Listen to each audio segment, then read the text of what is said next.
I've got my little buddy back with me today. That's Dutchie. Dutchie do. Paws are a little wet.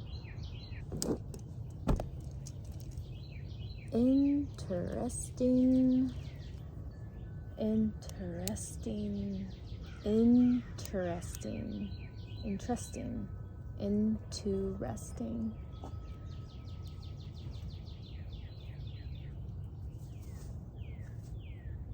I feel like this bush over here. Story time. My family and I are planning a cruise. And we're all just chit-chatting about updating passports and what excursions and what cruise line and what dates and having a good old time, just planning this. And in the middle of conversation, something sunk in and I just felt like this big cloud of fear, fog, anxiety just like well up inside of me. I felt it in my stomach and I felt it like coming through my chest and into my throat, and then I started to feel dizzy. And it brought me back to a memory that I had 7 years ago when I went on a cruise. The last time I went on a cruise 7 years ago.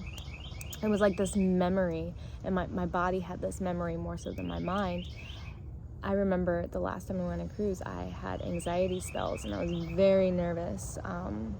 I felt very claustrophobic. I did not feel safe. I felt just not safe on a boat in the middle of the water. And if I wanted to go home, that wasn't an option. I didn't have options if I was feeling homesick. And so when we were having this conversation presently, I was sitting with the fact that like, oh, that's where I left off of the last time I went on a cruise. So of course, like going back onto a cruise ship, I'm gonna have to like walk back into that, and hopefully I cut down half of that experience through that little anxiety spell. Because when I was having that feeling as everyone was talking, I kind of felt like a Debbie Downer too. I didn't say anything, but I felt like, oh yeah, like my energy is now just went inward and went into anxiety and no longer like fueling this vision and vacation planning. And so I had to kind of like pull myself away. And most of the time people notice when my energy pulls back, and sometimes I know that offends people, but in this moment I was just like, I just need to focus on sitting with this feeling right now, because half of planning this cruise is also sitting with the now presence of this anxiety that this topic has brought. So I sat in that for a little bit. Ooh, it was getting tight and claustrophobic, and I was just, how do you deal with that in the moment? I feel like I'm just gonna like throw up and choke and asphyxiate and die. Like, I don't know, my brain just feels like I'm gonna black out.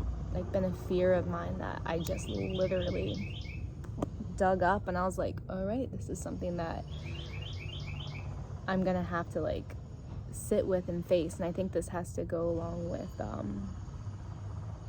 believing that like I'm alone in this world. I mean, which technically I am alone in this world, but I'm not at the same time. It's weird. Anyhow, that popped up. Good morning, Mr. Crow. Oh God, good morning.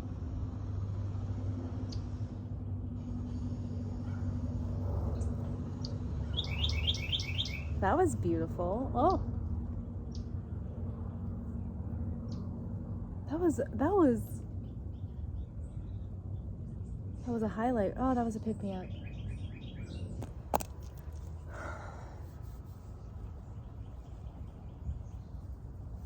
Stillness. Oh yeah, this video's all over the place. This is how I feel right now, completely all over the place. Could I just like create something without creating a mess? No, because the mess is the creation. Shall we get high? Shall we space out? So it gets so that your downs are actually far out without being masochistic. Your downs turn out to be more interesting than your highs after a while. time you push anything away, it's still there. The pile under the rug gets very big. Yeah. So it gets so that your downs are actually far out without being masochistic. Your downs turn out to be more interesting than your highs after a while.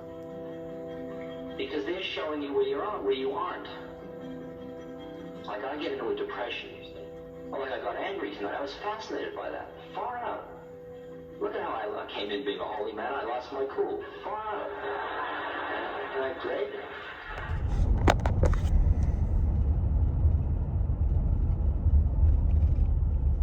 I think this may be fun to do.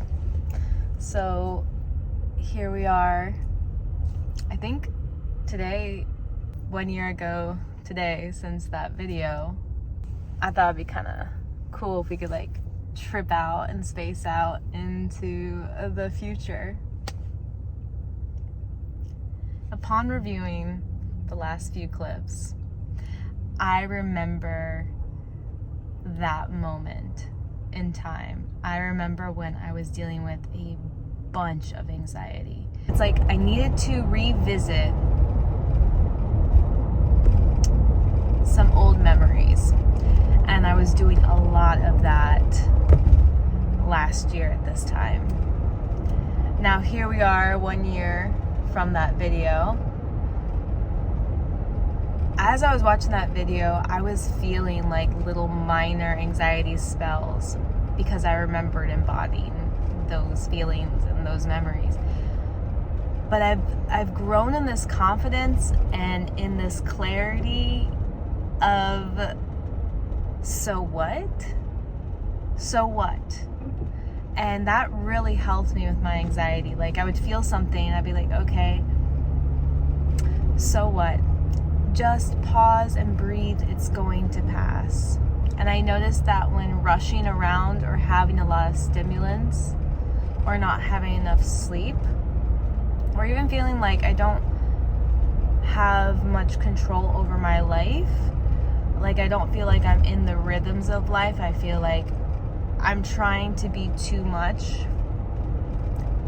to do too many things, or to be everyone all at once. All of this feeds this like root of my anxiety. And I realized that after that entire year of vlogging my experience and practicing calming my mind and calming my body, I have learned to see anxiety attacks or anxiety spells as like, oh, it's hot in here, as someone just like knocking on my door going, hey, you have too much going on right now. You are taking on too much, or you're not making, okay, this is right where it can get a little trippy, and to know the difference. For myself, I have two major ends of the candle that burn at the same time. And realizing that when I'm doing this is like my breaking point. This is when my anxiety shows up. And my anxiety is not something that's to be demonized. It is something showing me that I'm burning at both ends. Or I'm tilting to one side more so than the other. So there's two types of things that I do. Either I'm doing absolutely nothing and I'm having anxiety about taking action, but I'm not taking action, which gives me anxiety. I need to make one tiny step or one tiny action choice. The other would be taking on way too much action, doing way too many things, and I need to slow down and rest and give myself breaks and pauses. So within this practice, I'm learning to like simmer it down and to read the signs that I'm not under the oppression. I'm not someone who deals with anxiety attacks.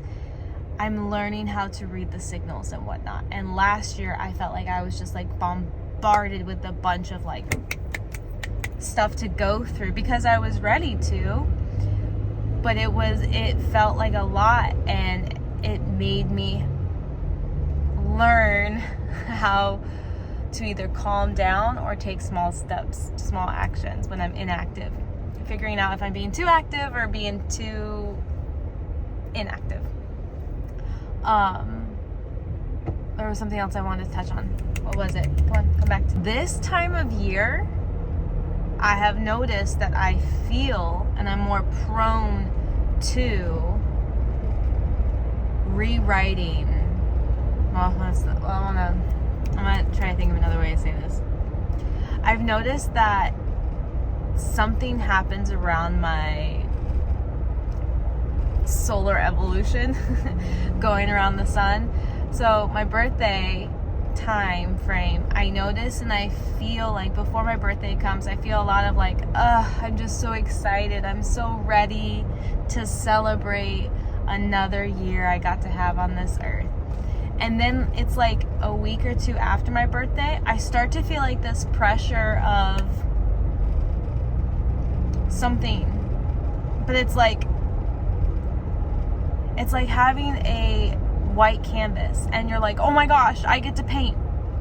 What do I paint? What do I pick? And like, I feel like it's just like a refresh, a restart. And I love it. I go gaga over it. But the candles, the anxiety is like, ooh, so much is burning over here. Ooh, I could do this. And then I start like going, I can do it all. And I noticed this. And it's such a blessing that video popped up to edit at this time. I'm so excited. This person behind me hates me. I just don't understand people. I mean, I understand, but like, goddamn, relax. It was very comforting to revisit this video. Very comforting, because I don't want to confuse excitement with anxiety. And I want to create something, but I also don't want to put the pressure on me to create as well. What I've been saying lately in this mantra, because around this time of the year, I do feel like I'm all over the place. And I kind of am, because I'm having like a party with myself that I get to be, and I get to have anything I want. And it's almost like sensory overload. And I don't want to like go into the other side and get all down and dumpy and depressed or whatever, because, you know, sometimes overstimulated. That's the word. Overstimulated. If I get overstimulated, it starts to, you know, go into anxiety hiccups, and I don't want to do that. I'm just so excited that I made that video last year and I'm able to reflect this year. And it's just, it gives you such confidence and just clarity in getting to know oneself. And I feel like when I was watching that video, and I feel like when I was just watching that clip, that I really got to see me, and I felt very confused, and now I just feel silly and joyful and just like more aware and in control, and it allows me to be more playful. So maybe I could close this out with like some advice of dealing with anxiety. Get to know your signals, get to know your rhythms. Anxiety is not this demon or this like fear that is trying to like grip you and like drown you. It's just trying to signal to you that, hey, you're burning the candle on both ends, and that's not a life worth living. Like, slow and steady, trust the process. Allow things to be a mess. Allow things to be everywhere. Be the calm in the middle of the storm. And just like practice that. And give it time. Like, I'm still practicing my anxiety bubbles. That's what I call them. Tiny bubbles. They pop up. But it's this relationship that I have with myself that I am growing and developing forever and ever. Amen. Until I croak and come back. That I'm learning to trust myself, and I think that I know we all deal with different types of anxiety and different types of things, but for myself, mothering myself and going in and just learning that anxiety is not an enemy but a friend, and that I just need to learn how to communicate inwardly and externally and just like follow my path in the way that it wants to lead without trying to burn both ends of the candlestick, if that hope that was helpful. There it is, 11:11. Bye.